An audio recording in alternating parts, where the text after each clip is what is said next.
Ladies and gentlemen, welcome back to the WGLEU Season 2 for 2015 and 2016. And Game 1 is already behind us. A very, very quick 5-0 dusting over to the favour of Synergy.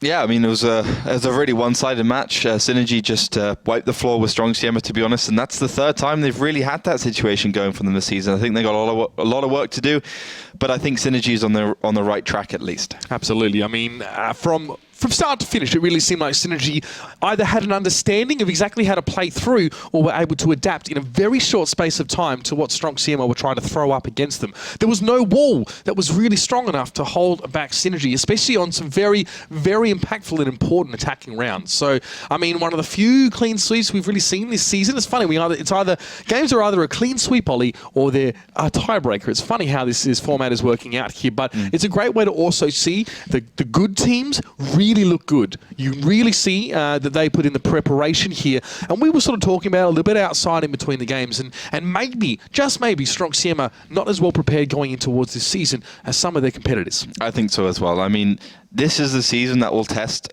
map pools more than anything. You know, previously we saw like a few maps being played, but I think, you know, with this one, you have to be good at every single map, or you have to have at least 4 maps which are just locked down. You know how to play perfectly. You really have under your belt. Otherwise, you're going to start to trail very, very heavily. So I think that's going to play a big factor going into the rest of Season 2. And, you know, we can see the 5-0s coming out of teams who are well versed on all the maps. Absolutely. So the good, looking real good. The not so good, well, you know how to finish that sentence, of course. This next match is going to be between Out of Range, of course, Carmen's team, coming up from the Silver Series, qualifying first from that season and obviously automatically moving into the WGL, up against Oops, Ditafen Gerafen, who actually qualified through our open qualifier to replace, obviously, a team that dropped out of the league. What's your initial impressions on this one? Because honestly, both teams have shown us some signs of potential greatness here as well. Both are rookies, but we've seen some good results from both of them. Yeah, I mean, we saw Out of Range already this week on Monday, on Tuesday even, and yeah, they played pretty well against Ding. I thought they kind of gave a couple of rounds away perhaps, but they look like a team that can definitely improve. Of course, they're a new team, so you know the old team should theoretically beat them. And well, they had a win against Synergy at least, and we just saw how well Synergy played. Exactly. So they are a good team. And I think they got more experience than Oops. Again, Oops, you know, with their first win this season as well last week. But yeah, this should be a closer match. I think this one will really show us, you know, who's going to be the best of the new teams, who's going to actually, you know, perform well as we go through. Both of these two teams currently sit at 1-1 on the standings, with some good game and a bit of an average game from both of them as well. I mean, the Ghost Town map for Out of Range against Ding was not pretty. It really didn't work out for them there as well. And like you said, map pools will be tested in this format. We're playing a lot more of those maps here, so to have that ace in the hole, or that, you know, the card up your sleeve to be able to bring out there and net yourself those 2 rounds to get ahead in score is very, very important, and that's kind of what Ding were able to do to them here as well. And these two teams, to be honest, are fairly familiar with each other. They have played against one each other many times in the Silver Series. Of course, they were competitors in that league last season, making their way through as well. So they would potentially know a lot more about each other than, let's say, some of the existing teams in the league that they haven't really got to play against yet, only been able to watch. There's a big difference between, of course, watching you know, someone and actually playing against them here, of course. So Carmen being quite a seasoned tactician, and I use seasoned lightly. He's definitely been around quite some time as well. You know, a player that, you know, prefers to sit on that RU251 or that tier 8 role and just try and orchestrate sort of matters around him.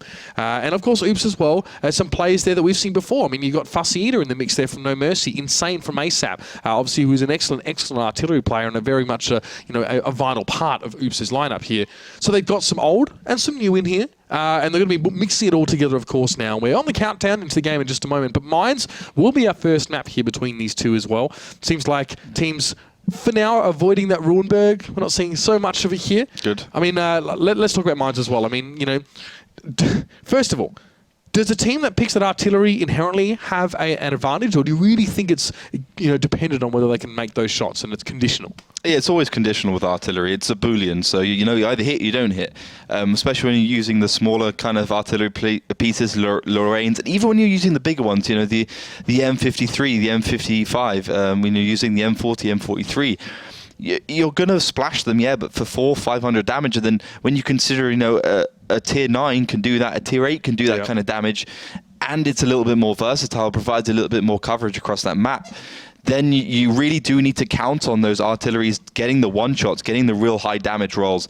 So I think the interesting thing here for out of range, looking in their lineup, they've gone for a double E50, so maybe we'll get to see what they did against Ding when they went super crazy across the middle and just went for those fights. As one of the rounds they actually managed to win against them. T30 for an Oops, I mean, a beast, does a lot of damage, and well, it was the first heavy tank to receive a 750 damage gun. Only before that we had the ISU-152, which is of course a tank destroyer, and now it's in a tank destroyer role, but still kind of a heavy tank. It's a bit weird. Yeah. Got mixed around a little bit, obviously for balance reasons, but want to know, out of range is a team that likes to switch in players. They really do, and we'll have to see how that really counts as we go through these rounds. Spot on towards Formula 1 there as he heads towards the hill. A little bit of damage going across, and you can definitely see that out of range favour that forward position. They want to go for the hill. They want to get involved in that one. Love the giraffe camo as well on Oops. They're looking really, really good.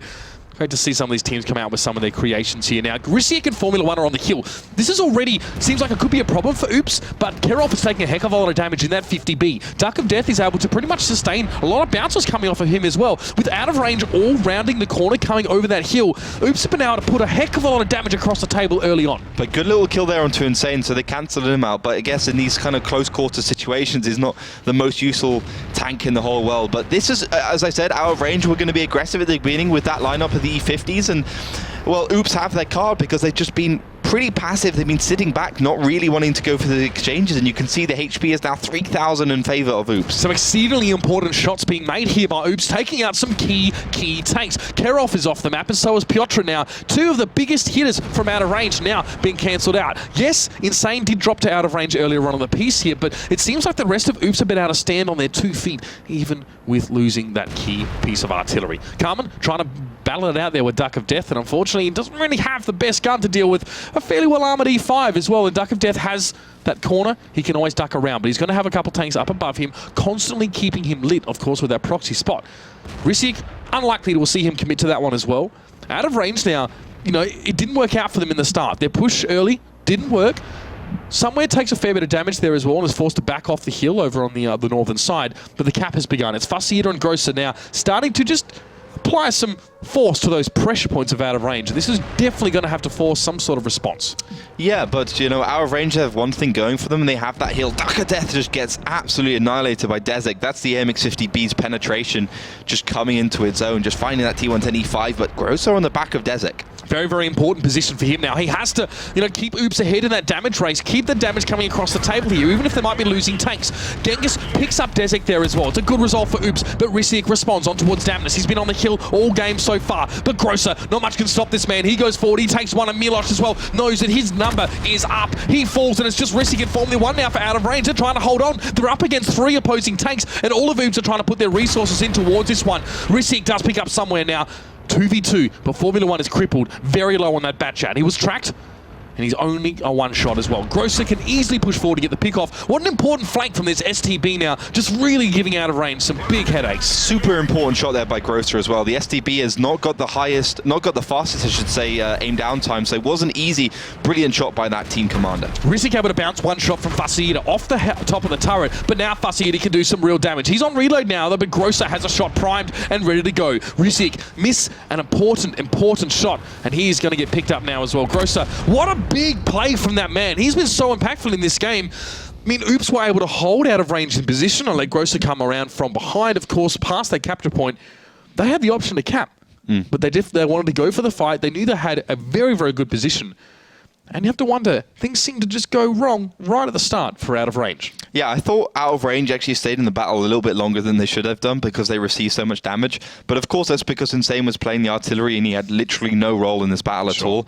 So, that's a big difference. But then you could see, it just seemed to me that they were using the same tactic as they did against Ding when they wanted to push across that middle, get the exchanges, get the firefights. But Ding was further forwards. They were all where Kerolf is now, And you can see Oops is sitting all the way back, waiting for out of range. They even got a T-30 there, great hull down tank, which can just punish you for everything you do. And yeah, you can see the damage is already 2,000 ahead of them for Oops.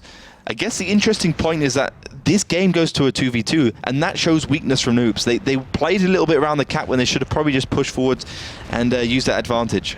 Yeah, we saw the balance of power almost start to shift later on in the round. Do you know that Risiek is still up on that hill and he's still very healthy? So that's an excellent position to be in as an Object 140. To do damage, unanswered damage coming across the map. He bounces that one shot there, getting a bit fortunate. But Risiek able to do a heck of a lot in that one. I mean, if we look over the damage count back as well, Genghis with more than 2k damage on that T-30 as well. As a tier 9, you're definitely earning your stripes, earning your keep, as it were, to be able to put so much damage across. But like you did say, Oops playing more defensively on that one as well. It's quite possible that, out of range, were hoping for a brawl in the middle of the map. They were hoping to be aggressive and catch Oops somewhere between where they were and that hill in the middle, like you said Ding were as well, in a position where they couldn't go forward because they'd be running into a full enemy team, and they couldn't go back because there'd be out-of-range tanks on the hill to sort of shoot them from behind. But it didn't work like that at all, and out-of-range just sort of pushed forward into nothing and then found nothing and then pushed forward and then finally found those tanks lying in wait for them as well. Fairly cut and dry, and Oops, a fairly defensive playstyle. They're really working out for them here. Yeah, I think lessons learned for out of range there is that if the other team has artillery, there's a good chance they're going to be defensive because, I mean, always at the beginning of the map when you're playing the defensive side, the other team is probably not going to be in position where your artillery can actually shoot. If you push down that hill, maybe you can shoot something, but you're more than likely going to hit your other tank, your own tank, than the enemy teams because you're shooting downhill. So that's a problem straight away. So I think Oops, out of range should have thought about that one. I also liked the play with the T110E5 just below that hill. I think that was a perfect tank for that position. And him just staying alive for as long as he did, he didn't do a lot of damage, but him staying alive allowed the T30 to actually start to lay some shells into the side of those tanks. So I thought that was really good play with that strong American tier 10 heavy. It's funny that you should say that because I was thinking Duck of Death doesn't look like he's in a position to be able to do too much damage. He actually got top damage for his team, really? which is strange, and it probably shouldn't happen because he was the tank. I mean, that just say how long he lived. I mean, being able to do that kind of damage. And he drew so much attention towards himself, and yet was still able to put so much damage across the line. Normally, you'd play so passive in that position and just, try and bounce as many shots as you can. But anyway, on towards the next one here, and Oops looking fairly good after that start. This time they're going to be bringing the IS-7 with them as well. Does that make you think, more hill play, use that as a centerpiece up on that hill, or will they try and work around it again? I think they will be playing towards the hill. I mean, the interesting thing is that both teams have the artillery here, which is pretty uncommon. I mean, a lot of the times one team has artillery, but both of them and the same artillery piece. This could just be a game of like artillery versus artillery, Insane versus Carmen. And Insane, to be fair, has been doing very well this season. He already one-shot a T-62A in that M40, M43, so he's been a beast. And Carmen, unproven artillery, I guess you could say, but he just might have his moment to shine here. Well, there's an opportunity at the very least. Now, you can see now, Oops actually... getting some shots on out of range as they try to push up on towards the hill here. So that attacking side does get there. But this time, Oops playing a little bit more forward, a little bit more ready to meet this push. And Genghis and somewhere now have come up. They're front and center, ready to, I'm going to take some damage, but do some back themselves. Genghis now realizing his health pool's getting a little bit low, but now somewhere becoming the focus here. Out of range, seem to have their guns trained on the right targets here, but Oops are responding in a similar way, I guess you could say. A lot of damage tracks there for those tanks here as well. And out of range, this is maybe more the fight that they would have liked in that first round. Invictus dropped to half, and Grosser is very, very low as well. Out of range with a bit of a health point lead here, but the back and forth continues, and these artillery might be very, very critical going forward. Well, Insane already took care of Dezek in the bat chat. No, Call Mikhailov, sorry, in the bat chat. Formula 1 still on the hill for out of range, so they still have that bat chat presence, and they still have the hill presence, so good for them. And I think out of range are clearly ahead, 2,000 hit points. Mialos has just been an absolute beast in that T110E5. Not a tank that was picked a lot last week in the first couple of match days, but starting to be favored. And I would say the best tank in these 2 rounds is Carmen just splashes Damnus at the bottom there. Of course, that American tier artillery, not the most accurate thing in the world, but Insane has been pretty spot on.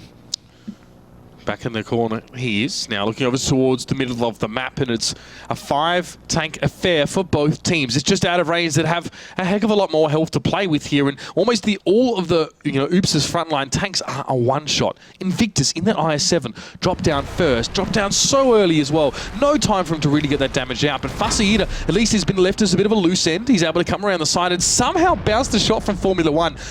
From one batch hat to another, that's quite a rare thing to see. Very lucky for the man, but I don't really think he's going to come any further forward now as well. Oops are too low to really risk anything like that now. Yeah, this is going to be out of range game, surely. We have seen comebacks in a similar position, but that does help for sure. I mean, Insane just splashing the bottom of Call Me Piotr, and will almost certainly go down, but Milos just finds him and saves his life. Fussy Eater now in a position to take down Piotr. He can actually put a lot of damage towards Milos here as well, and that 110E5 might have just found himself out in no man's land.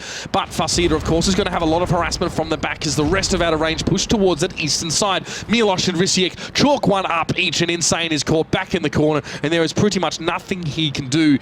And M40, M43 does not really excel at those direct shots as well.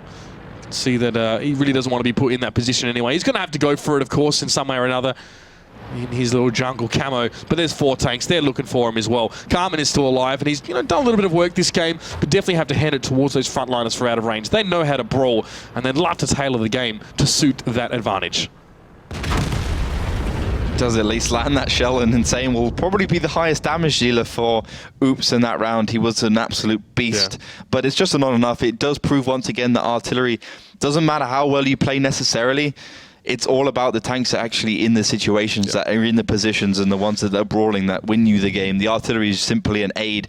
It can give you an advantage. So, I mean, good round there by out of range. I thought right at the beginning, they just got the advantage and made it work. I just saw Carmen's damage for the game. It was really bad. Can you just check that for me? Guys, I'm going to screenshot this and I'm going to put it in Twitch chat. Just because me and Carmen, we've known each other for a long time. I think we met in 2012. In some friendly terms, but I mean, I'm going to screenshot this because it's brilliant. Just because at the beginning of the round, we were talking about artillery versus artillery, who's going to play well. This is the perfect matchup. I wouldn't have asked for better. Couldn't have wrote it better. Carmen got 14 damage for that round there, so definitely not ideal for the man, of course. I mean, he's team one, so there's no doubt about that one. Milos with an absolute Herculean effort. And look at Insane at the top right. Look at Insane at the top right. Oh dear. Well, you can make up your own conclusions about that, I think, ladies and gentlemen. You see, 50-50, boys. Read that how you will. But obviously, Insane there with quite a good game. He did manage to put a lot of damage across the table. Unfortunately, the context of that damage wasn't really ideal. You are so reliant on your team. There's why in playing artillery in pubs can be quite difficult, and only the really, really good artillery players can make a real impact in those games because they need support more than any other tank.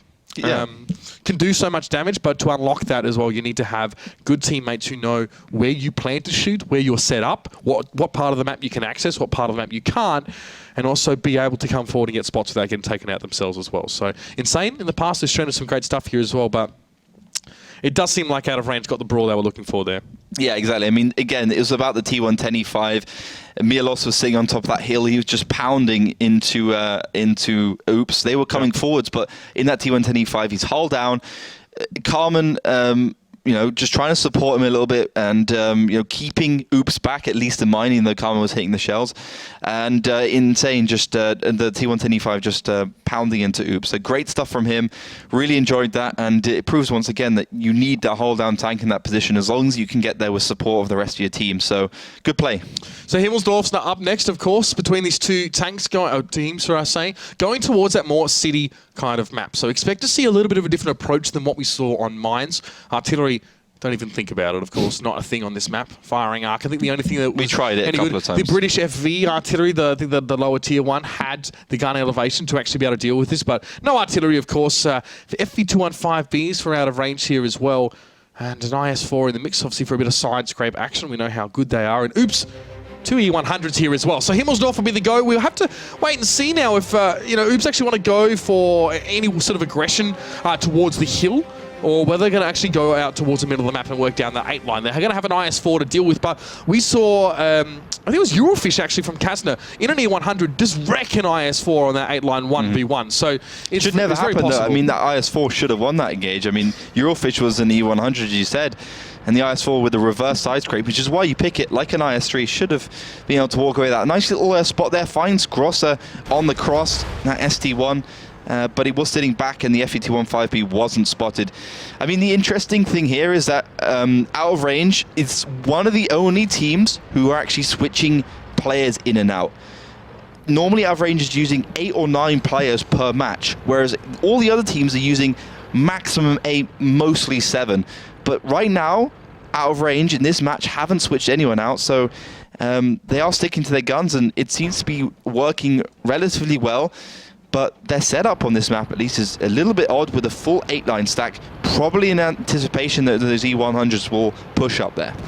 Well, Damnus is going to take a hit as he crosses. Piotr was revealed, and he's actually sitting behind a mound on that 8-line, actually, not at the corner as you may expect to see from an IS-4, and that itself may have caught these 2 E100s off guard. However, only the one shot going in towards him. It's not a huge loss for them at this stage. Well, Carmen does light Genghis there as well, towards the south at K2. And that's important information as well. They'll be relayed back towards the rest of Out of Range, and they'll make an informed decision based upon that. So Carmen, you got to call that a successful scouting run. Spot a key enemy tank and not take any damage. He's able to retreat back towards his side of the map here. And, you know, I mean, Out of Range can start thinking a bit more about what might be happening on that 8 line or something similar. You can see their tanks are moving on that mini-map, getting into position, but you know, seeing one FE215B should not be the signal to put your entire team on the western side. No, for sure not, but that seems to be what Out of Range is doing. All pushing their tanks over that left side, and I think they might just be pushing straight down that 3 line. Oh, nice little shot there by Daminus. E100, it's not the easiest thing to make those shots through the small kind of nooks and crannies of buildings, but nice little 725, just taken straight off the T110.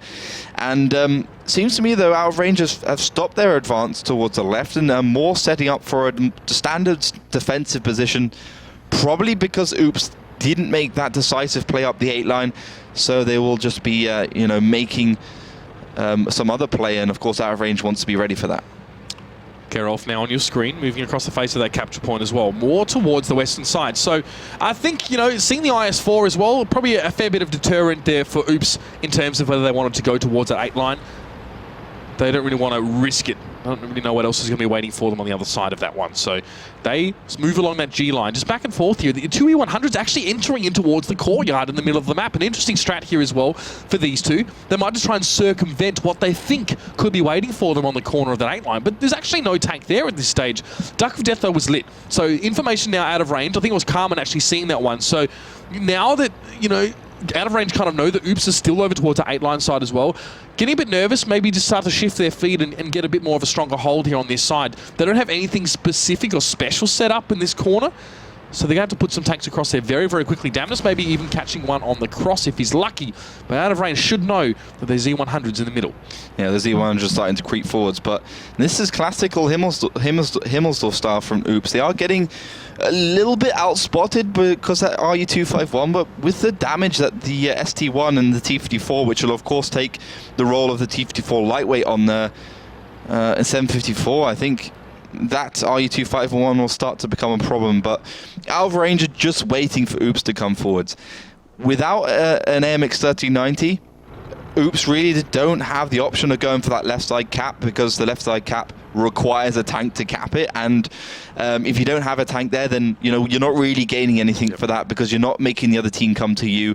You're not saying to them, okay, we're in the worst positions right now, but if you come to us, we'll be in the better position. So that's really what's going to happen. So Oops are definitely committed to this right side, which begs the question, why didn't Out of Range just sit in that right side the whole time and wait until Oops pushes into them?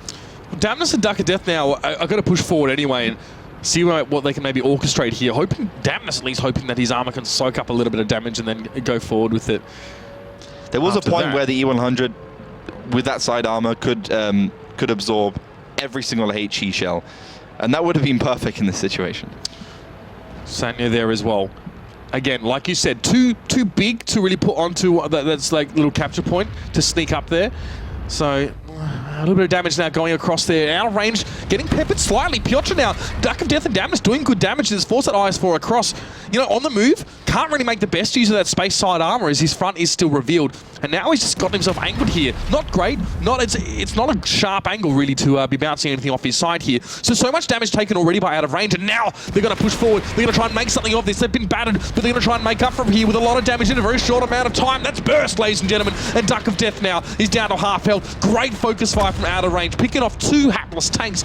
Now they're going to go forward and see what else they can maybe find as Carmen is up behind Genghis. Carmen's trying to do as much as he can, and to be fair, his team is doing very well. Carmen playing an absolute beast around Genghis, who's that amazing Batchat player, does finally take him down. Kerov now, a little bit of damage towards him, and this is the Genghis Formula 1 matchup.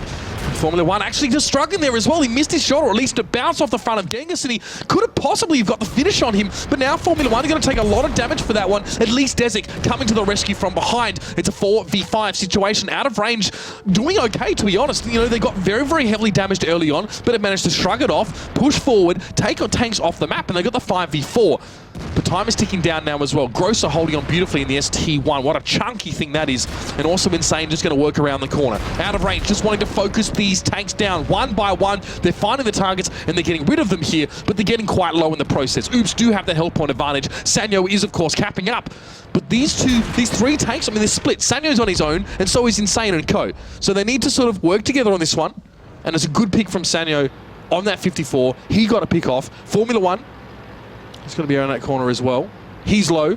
Risik as well, only on 494 points of health. Very much doable for Oops here. Yeah, the problem there was, I mean, they were sandwiched in between Insane and Sanyo, whereas Formula 1, he was on a one-shot, so he couldn't really be in position. But Sanyo does get taken down here by the MX-50B. Desik will pick him up, and that will bring it all even. But Fussy Eater immediately responds in a 2 versus 2 situation now, but clearly Oops have the HP. Desik does have a couple shots here as well. If Fussy Eater isn't ready for this, but he is. He was ready for it. I was going to say Desik might be able to get the drop on him and get some free damage across. However, Fussy Eater now is on reload, and this means Insane for now. Oh no, he's not. Sorry, that's a bit of a mod glitch there. So he still had shots ready. Insane will get the finish here on Formula 1. Look at him line that up. Clinical precision from the man. And Desik, that hapless 50B, he is on reload. That I can tell you for sure. And he's got 2 fairly healthy tanks to deal with here as well. And out of range, unfortunately, going for a bit of a push, trying to get a bit of bravado, cavalier about things coming forward, has not paid off for them at all. No, and I think Desik will find a nice Fussy Eater on the side. But he's been an absolute beast, Desik. I think he's probably done the most damage this game for his team. But yeah, I mean, let's be honest, they got stuck between 2 tanks and couldn't find a way out. But Desik, as you can see, has only 2 minutes to waste here, and he might just go straight through the middle. Where's Wally is what out of range Oops are trying to do. And Desik has just done an absolute beast of a move. Just running straight through the middle of the map, and I think he might be out of spot range now. Brilliant. Desik heads across the map faster than a blue-ass fly, and he's going to be able to get well and truly entrenched in the southern part of the map. Now, there is maybe just enough time. Maybe just enough time for Oops to get a cap with just 1 tank. Minute and a half, so it's going to be about 3 seconds out. I don't even know how that's going to work out. But the other IF7 of Insane can get on that cap, and between the 2 of them, they will be able to beat the clock in towards his capture. So Desik has been able to get away, but he has to now come back and get a reset. He has 1 chance to do this. The problem is, even if he hits that reset shot, he has to back away immediately. Then the capture will resume, and it should be quick enough as well. There should be enough time. And look at this, Fussy Eater and Insane, back-to-back, guns in either direction. There's no approach route for Desik that is going to leave him safe here. He has to take his chances, make a quick corner peek, and then make the shot. The problem is that Desik, well, he has to find those 2 tanks, whereas the IS7 and the 50B, Insane and Fussy Eater, all they have to do is aim at the corner. Yep. Aim at the corner and have good reaction time. Desik has to round the corner and then find the shot. So notice he'll actually have his turret already sort of at 90 degrees to the rest of his tank if he's going to push around, but he must connect this now. Doesn't quite manage to do that one, but it was very close to actually manage to make that shot. I thought he'd be a bit quicker on the old left mouse button there, but he doesn't manage to do it, and I think he would have probably died anyway, and that would of course been game over, because killing is more than capping and, you know, all that kind of thing. And yeah, I mean, very, very close round there. I think the problem was, of course, you know, Sanyo there in the T54 lightweight. He created that sandwich situation where he was up north and the rest of the team were down south, so they just had out of range in the middle. and they couldn't go around the corners, and Out of Range didn't really know what to do. They were trying to get into other positions, but Formula 1 had taken a lot of damage in the FPT-15B, so he couldn't keep Sanyo down, he couldn't keep him away, so Desik had to come away from the corner, and he had to try and take care of that T54. And yeah, it didn't work out, and that's the thing. I think Out of Range should have tried and reset the fight a little bit there, and just re-engaged around one corner once they done that. The difference between Sanyo being the top bun in that sandwich and him just being an annoying tank off towards the side is that he demanded attention from out of range. Yep. He was doing damage in that 54. It's the same gun as a 62A, if I'm not mistaken. Yeah, so pretty much. It's pretty much the same gun. So he can same penetration, so you can find these T10 tanks easily. Yeah. You can do a lot of damage from there, and they have to be dealt with. So Sanyo's at the top there as well. So out of range are torn between dealing damage to him and dealing damage to the bulk of the force of Oops. Now, and that hull that Sanyo's leaving behind, he was able to hide behind that and avoid a lot of damage coming over towards him. The T-54 has a strong turret as well, so hard to penetrate that when it's all you can see. It's a low-profile medium tank. And you can see now he's going to flank around as well and continue to do damage. He does get bursted down in a few moments, but definitely a key player because he was, able to demand attention. He said, out of range, you have to deal with me right now. You can't ignore me and go towards the rest of my team because out of range had that tank advantage. If they pushed together, odds are against a slower firing IS-7 that they could have actually been able to win out there. So Desik had to deal with him himself. And now Rissi gets picked up. Formula 1's a one-shot. He's out of the game. I mean, I think this is a problem. Again, we saw this whole situation where teams are trying to push on E100s. At the beginning, we saw how much resources Out of Range had to put on to try and take down those two E100s of Oops. Took a long time. They received a lot of damage for it. So when it came to these cross shots, and also using the RU-251 instead of two Tier 9s, they couldn't find an angle. They kind of cornered themselves and put themselves in a bit of an awkward situation. But damage, as I said, Desik, 4 kills, 3.8k. He really did step up for his team. And Fast Eater with 4.4k in his 50B. And, I think the 50B is probably going to be more of an icon at the end of the season, like an RU-251, like a T-54 lightweight, because it's such a beast. With that reload time, you can unload 1.6k damage, and then you can reload in 25 seconds, and you're not even in a position like you are on a Batchat or a Waffentrager where, you can get caught out. In 25 seconds, you can have another 1.6k. So it's upwards of 3,200 DPM, which is very, very good. Not too many tanks sort of beat it. I mean, the STB-1 is one example who has the highest DPM of all those mediums, and possibly a lot of those Tier 10s. So here we go. Multiple E100s coming out here for out of range as well. Very much going for that heavy, heavy lineup. A T110E5 is in the mix as well. Got a good turret on it. Might even be able to do some work out from one of the broken windows and just hull down. And Risik there in the 50B. So we've seen the Waffentrager E100 come out, and also Genghis is on that T110E3. So Oops, going very defensive, going very tank destroyer focused here. A team that is very, very hard to take from head on. And we're going to have to see out of range, that's tricky for them because they want to go head on as well. Out of range want to play with those 3 E100s up the front doing damage. So they have to maneuver around this 110E3 and this Waffentrager. Otherwise, they're really going to be feeling the pain. Yeah, for sure. They need to focus it down as well as quickly as possible before it can get those shots, all those 5 shots out. So it's going to be very important. Out of range have been spotted though, because Honey in that MX-3090 got himself in a great position. So he's really going to be a pain in the butt right now for out of range, and he's going to peek here, finds a back at Formula 1. Brilliant little shot there. FET-15B sides are pretty weak, but it's been back and forwards game. So I mean, out of range can.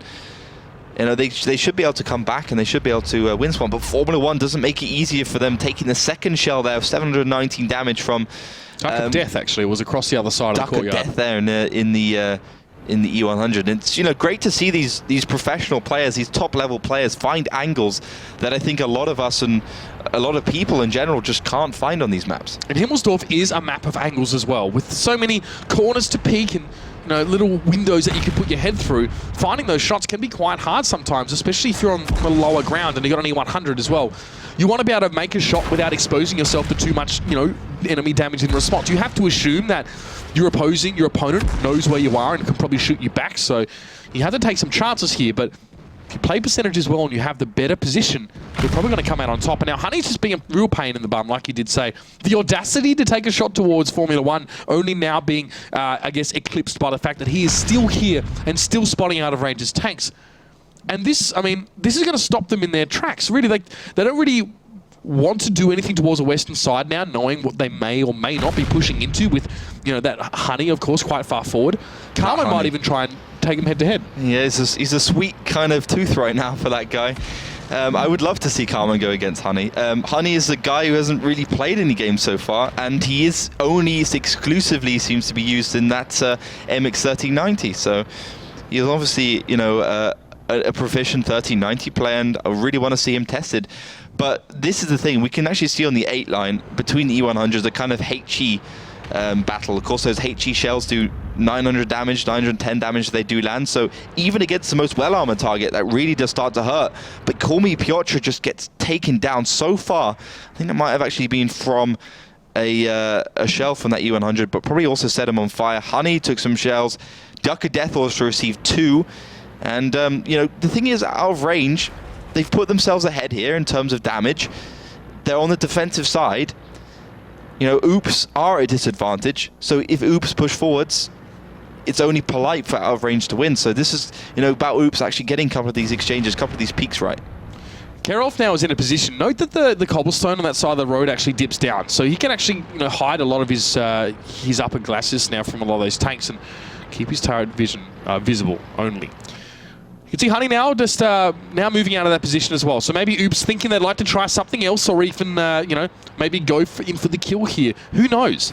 They're going to be taking their time. Don't forget, they've got that 110 E3 and they've got that Waffenträger as well. Great tank destroyers if they can be used in the way that they're intended. If they have to react to anything quickly, it doesn't usually go too well. But here comes the push. It's FPK and Milos now pushing down in those 2 E100s. And Fussy Eater is around the corner as well. So he doesn't want to poke out until those 2 E100s are already busy firing other people. Insane. 2 big hits going towards him now. He can trade back with 1. And here comes Waffenträger as well. Now that he knows that those E100s are fired, he's going to let that clip go. He still takes some damage from Piotr, but look at the damage going across the table. And out of range, their spearhead tanks, their frontliners getting chunked right on down. Yeah, but that's the thing. The Fussy Eater and that Waffenträger E100 will now be on reload, and the HP is not that in favor of them. So, this can still be game for out of range, and they push you on to Insane, of course, receive those 2 big shells for the E100s at the beginning. Insane now able to bounce a shot off of his sides. As you said, FV215B doesn't have the hardest sides, but get in an angle and you will be able to bounce some shots. But Risic now as well. He's dealing with Dampness and Grosser, who are coming in from the side, and from 2 angles, the Oops now are starting to fight towards that 50B and that 110 E5, and it may just work out. Insane, he was right. He thought that no one was looking towards him, and he was correct. He was able to poke out and get a shot for free, but Grosser now taking shots from 2 angles. Kerolf looking straight towards Dampness right now, and he's just waiting for him to poke back around the corner. Kerolf exposed himself to a shot from down the street, but still is able to get that finish there as well. This one could go quite close if Out of Range can make some shots here. Problem is they're kind of being held in place there. If you see on the minimap, Out of Range is split into, 3, to be honest, with an E5 out towards the back. Milos drops down. Kerolf is out on his own here as well. Really not a great position for that heavy. Well, brilliant little connection there in front of T110 E5. It's definitely not easy to make Insane finds him, but of course the problem is Fussy Eater in the Waffenträger had time to reload, and that's something that can never happen when you're playing against a Waffenträger E100, because not only does it do insane amount of damage, its aim down time is insane, its accuracy is insane, and its penetration is even more crazy. And it will just slice through every tier end tank with the APCR, and Out of Range lose another round, this time a little bit more convincingly, going over towards Oops. So Oops definitely have the mastery of Himmelsdorf. There's no doubt about it after this point. Getting those 2 rounds, I mean, that first round wasn't the cleanest from them. But this one here, very much, I like to think a different situation. We have seen teams take, on multiple occasions, go for that Waffenträger E100, go for that T110 E3, and have had limited success with those. Why now is it a different situation? And what do you think it was that allowed those tank destroyers to really shine here? Well, it was just good play by Fussy Eater. First of all, he's the best player right now for Oops. He's really fantastic. He already had a lot of experience from previous season in No Mercy, I believe. So, he's a good player. He's consistent. I think the fact that they were willing to sacrifice about 1.4k, 1.5k HP from that FE215B, and then have Fussy Eater just pounce, spring his trap, unload the 3,000, 4,000 damage, and then go back into cover and wait that 50 seconds. And he was cemented between the two walls of Oops' tanks. They had tanks up north, they had tanks down south, so he was safe for the 50 seconds to reload, and then he could just bring his trap again and then just connect those shells.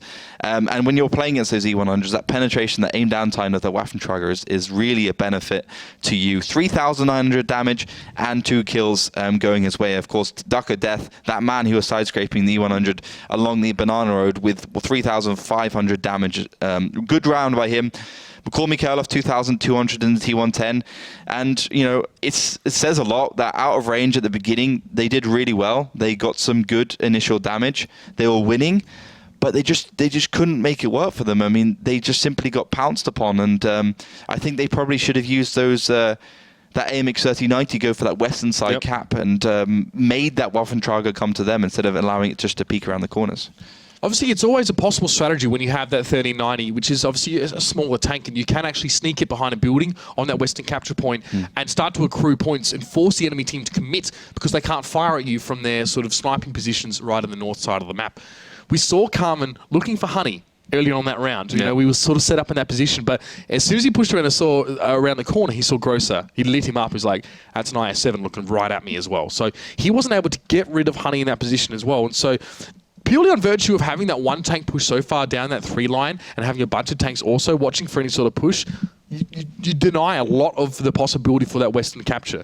As an attacking team, you can go around on the bottom side of the map and then come around towards the west, but tricky to do, and you have to funnel all your tanks through one access point there as well. Yeah. So clear to see. I feel that, you know, Oops cut off a lot of the options here as well, and out of range both times on Himmelsdorf either got split in 2 in a bad way or sandwiched.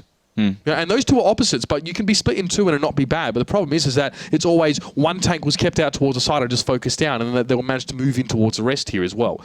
So Oops seem to be featuring some fairly decent, adaptations or mid-round maneuvers at least while the fighting is happening, to be able to get in these ideal positions. You know, it's one thing, I think you've said this before, it's one thing to be able to just click and fight, you know, these team fights and stuff, but what's most important is in getting information and actually being able to, in the heat of the battle, move your freaking tank and get into those ideal positions and, you know, and give yourself that numbers advantage. So, you know, you got to really hand it to Oops here as well. A team that actually, you know, safe to say would be seated lower than out of range in this league because they had to qualify through the open qualifier. So they didn't get through Silver Series. They didn't get through from relegations, and they had to go for that 3rd chance to get in now. Prohorovka, the next map. And of course, well, out of range going for a very light setup here as well, but 3 IS-7s, 2 M46 patterns coming out here for Oops. Yeah, strange little lineup for them. We haven't seen so many IS-7s on this map forever. We haven't ever seen it. Of course, you know, it's a new format, but we've never seen it in trainings. We haven't really seen it this season either in the last 3 match days. So this is interesting. Clearly, they will have to have a plan for it.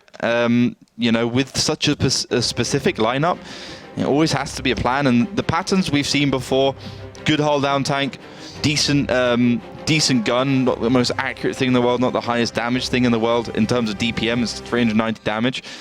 But it definitely does its job. It's fairly nimble as well. So let's see what they've got up their sleeves. I like this from Oops though.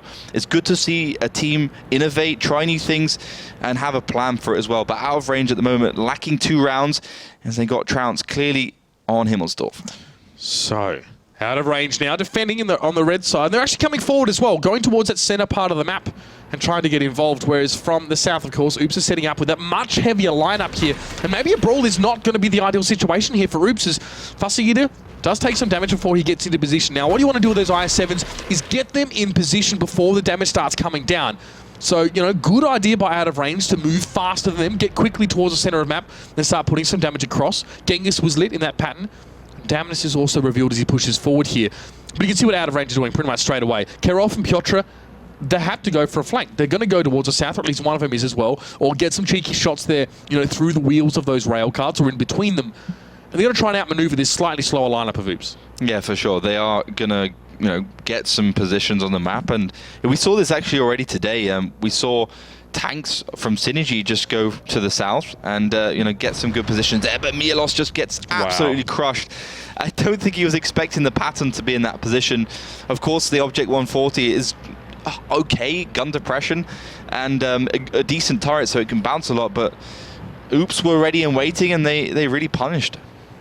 Great medium tank, that pattern as well. Almost reminds me of a souped up M26 Pershing, which we did see a fair bit of in the last format. It is basically a souped up M26 Pershing. Yeah. Formula 1 towards the top side of the map, and that's a big hit, a couple hits from Fasciita, or going in towards him, should I say.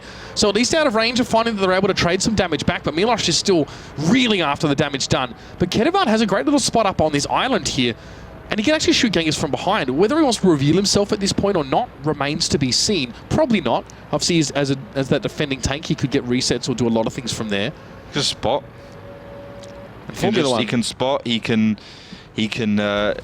reset, which is also very important. And then when out of range, either start lacking some HP, he can make the shots, but I think he would die straight away, so he doesn't want to do that. And of course, he needs some sort of distraction before he can push in and you know, take him down. But this is, I really like the position from Ketevan. He's been lacking a little bit this season, one of the lowest damage dealers for out of range, but Formula 1 just getting outplayed as Insane just wants him. Oh, in mid-air gets a shot towards Formula 1. He's a one-shot, but a lot of damage towards Genghis as well. A quick double tap, and Formula 1's going to be able to pick him up. Ketevan revealed himself and now has to move down in towards the river part, and Miloš obviously already being quite low. He at least gets one hit towards somewhere before he finally falls. As the smoke clears from that first little engagement, it is Oops with a slim lead of health points, but Ketevan now is going to be challenged by Insane as well. A bat chat with 4 shots left is a very scary prospect for that T-54 to deal with, and Insane is going to deliver the pain right now. Ketevan, all he can really do is roll forward and try and set up for a decent shot, but now he's all but done. One more shot left for Insane. Ketevan, that's all it'll take. Yeah, I mean, one shot of bounce and it would have been, of course, Ketevan's game, but no bounce would happen. Insane's been pretty decent in that bat chat as well, and it's 3 versus 6 in favor of Oops once again. They are absolutely destroying out of range left, right, and center. And Oops trying to get themselves coordinated together, but it's not working out as Fasciita finds me Call Me Rezek. And Piotr. Call Me Piotr is going to be calling an ambulance in just a second. There's 5 tanks, in fact, even looking towards him. Fasciita somehow able to survive the initial onslaught with nothing but 6 points of health. Grosser is the man to deliver the coup de grace. And that is another round coming up here for Oops as well. And now it's starting to get out of hand. Yeah. Just a little bit. We saw some limitations, I'd like to think, of the composition that Out of Range brought early on. First of all, Batchat, absolutely terrible at fighting over this train line. Almost no gun depression to speak of, whereas a Patton has plenty of it. That's one thing, but I'm sure you can highlight a lot of things where things went wrong for Out of Range. I mean, went wrong straight away when Milos peaked and received, I think, 1,000 damage straight away, or near 1,000 damage in that Object 140. So that's already a significant disadvantage. You saw later on that M46 Patton just being able to peek over and have his way with Milos. Yep.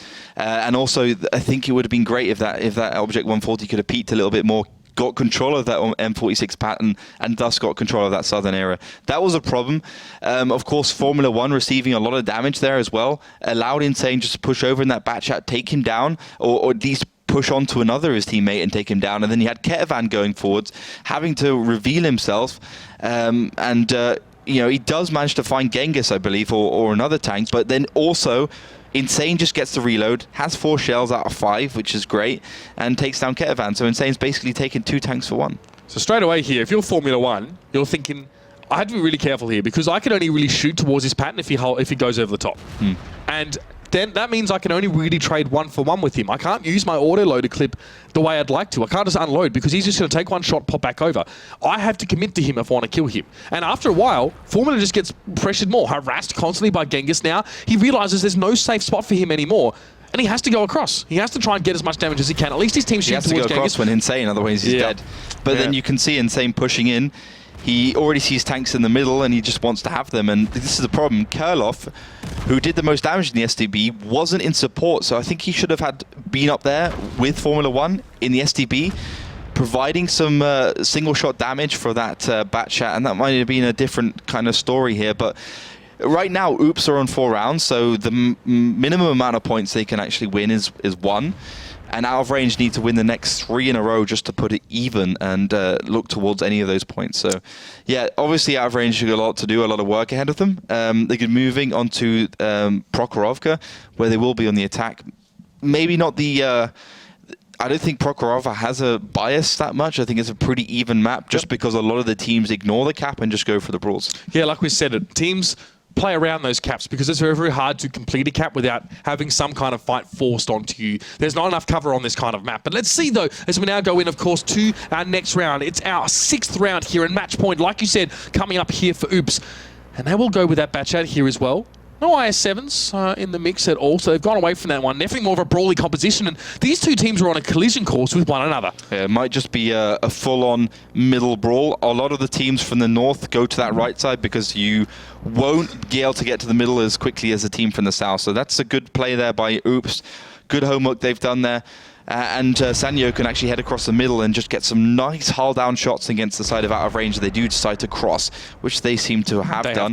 They have done. Yeah, exactly. They have to get in those positions. Interesting, the Object 140s, how out of range can use them. Of course, the better hull-down tank in many respects. Slightly more agile, slightly easier to use. As out of range, just catches out Call Me Rizek. You can see the top of that turret just adding insult to injury right now. Ammo racked, baby.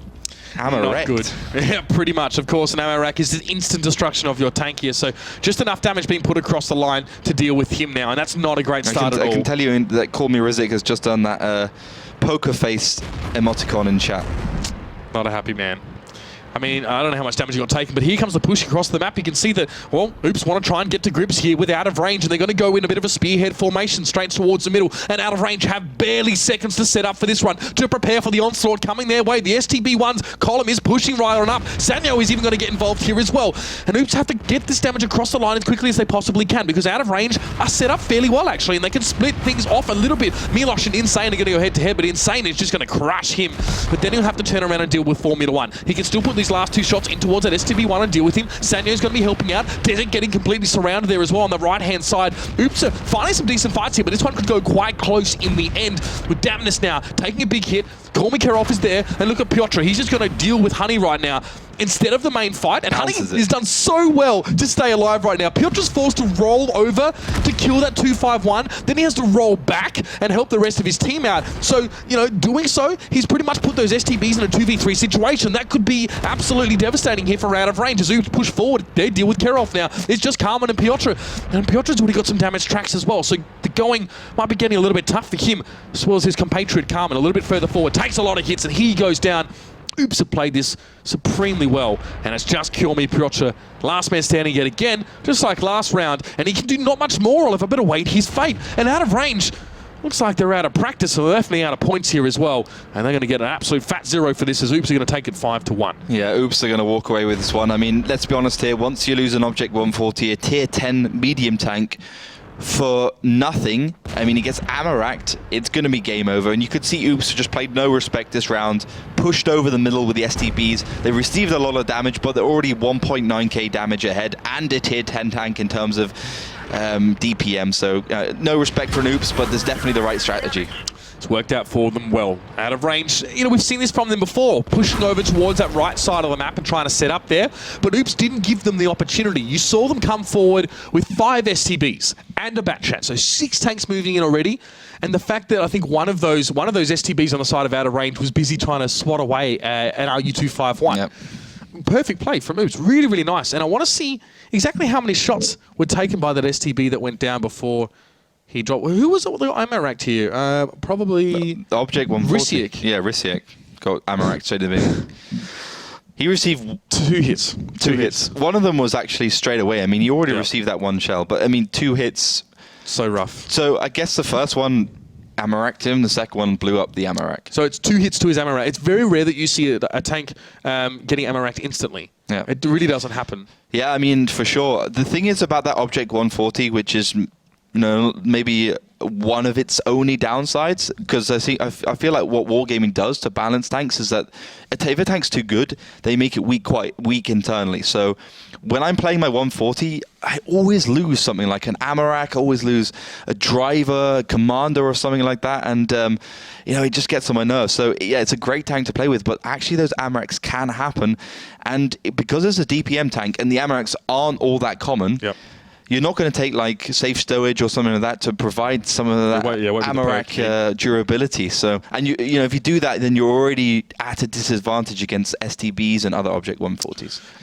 Yeah, let's talk about that now as well. Where is the ammo rack positioned in the Object 140? Is it the back of the turret, like a lot of them are? Yeah. And that's the thing. And the Object 140 has a fairly hard turret, but it's not as hard as a 62A. No. And a little bit easier to penetrate as well. If you hit at the right angle, 2 hits towards that turret, it's going to send it flying off, and you'll be very, very upset about that one. Game 2 is done. I'm pretty sure he was actually, his turret was towards the train tracks.